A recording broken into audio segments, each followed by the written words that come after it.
Hello everyone, চলে এসেছি কিন্তু আর একটা নতুন ভিডিও নিয়ে। আজকে কিন্তু যাচ্ছিলাম আমি, শাশুড়ি মা আর শাশুড়ি মায়ের মা মানে আমার দিদা শাশুড়ি মিলে কিন্তু যাচ্ছি হাড়ের ডাক্তারের কাছে। বৃষ্টি হয়ে হয়ে কিন্তু উঠোনে এত পিছল হয়েছে যে আমার দিদা শাশুড়ি ওনার যে বাড়ি সেখানে কিন্তু সন্ধ্যাবেলার দিকে পড়ে গেছে। ওনার বাড়ি কিন্তু চাঁদপাড়া। এবার অত রাত্রে চাঁদপাড়ায় কোনো ডাক্তার নেই, অত একদম গ্রামের মধ্যে বাড়ি। বনগাঁ এসে এক্সরে করে কোনো মতে একটা ব্যাগ নিয়েছিল, মানে হাড় ভেঙে গেছে, অপারেশন করতে হবে। তাই কিন্তু আমরা একটা ডাক্তারের কাছে পরের দিন সময় করে নিয়ে চলে এসেছি। সবাই সবার কাজে ব্যস্ত ছিল, ওইদিকে আসার মতো কেউই ছিল না। আর আমি পুচকুকে খাইয়ে কিন্তু ভাবছিলাম ওকেও সাথে নিয়ে আসবো, কিন্তু যখন স্নান করে খাওয়ানো হলো ও কিন্তু ঘুমিয়ে পড়েছিল। আর ওর জন্য দুধ রেডি করে দিয়ে এসেছিলাম, যদি খিদে পাই তাহলে আমার শ্বশুরমশাই একটু খাইয়ে দেবে। আর বেশি দেরিও করব না, এখানে কিছু কথা বলে ডাক্তারের সাথে তারপর কিন্তু আমরা বেরিয়ে আসবো। পরে যা যা করার মা নিজেই করবে। আর ওখানে পৌঁছে কিন্তু বসেছিলাম, অনেক ওয়েট করতে হয়েছিল যেহেতু অনেক ভিড় ছিল। এখানে কাজ মিটিয়ে ভেবেছিলাম আয়ুষ্মান ভারতের যে কেওয়াইসি করতে হচ্ছে সেটা করতে যাব। সেগুলো কিন্তু ফোন থেকেই হচ্ছে,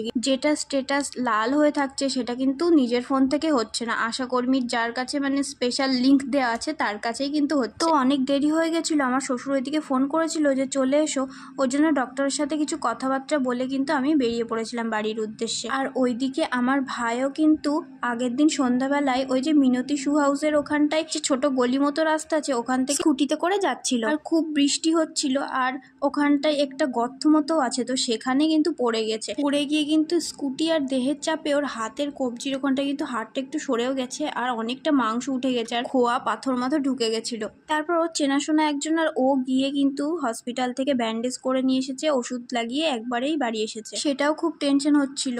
মা বাবা ওইদিকে ওকে নিয়ে দৌড়াদৌড়ি করছিল, ও নিজেও একা একা অনেক কিছুই করে এসেছিল, এক্সরে করেছে, তারপর মলম টলম লাগিয়ে ব্যান্ডেজ করেছে, অনেক কিছু করতে হচ্ছিল। চারিদিকে একটার পর একটা বিপদ লেগেই আছে, কেন কে জানে। টোটোওয়ালা কিন্তু অনেকটা দূরে নামিয়ে দিয়েছিল, ওই জন্য হেঁটে হেঁটে অনেকটা পথ আসতে হয়েছে। আবার দুটো ফ্রুটি কিনে নিয়েছিলাম, বাড়ি এসে হাত পা ধুয়ে ড্রেস চেঞ্জ করে ওকে কোলে নিয়েছিলাম। ফ্রুটি খাওয়ার আর টাইম পাইনি, তাই বিকালের দিকে খেয়েছিলাম। ওইদিকে শাশুড়ি মা আর দিদা শাশুড়ির ডাক্তারখানা থেকে আসতে কিন্তু অনেক দেরি হয়েছিল, যেহেতু অপারেশনের সব কথা, স্বাস্থ্যসাথীর কার্ডে হবে কিনা সেসব কথা শুনে আসতে আসতে কিন্তু অনেক লেট হয়ে গেছিল।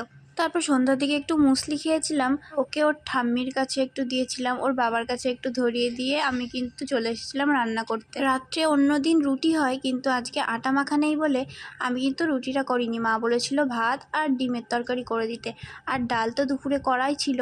আর দিদা শাশুড়ি তো শুধু খাবে সিদ্ধ ভাত মানে আলু সিদ্ধ, উনি ডিম মাছ মাংস তো কিছুই খায় না, আর একটা ভাজা করা ছিল তো সেটা দিয়েই খাবে। বাকি আমার শ্বশুর মশাইও কিন্তু আজকে সকাল থেকে প্রায় 2-3টে ডিম খাওয়া হয়ে গেছে, জন্য উনি আর ডিমের তরকারি খাবে না, উনি হয়তো শুধু ডাল আর আলু ভাজা দিয়েই খেতে পারে, আর সিদ্ধ তো আছে সেটাও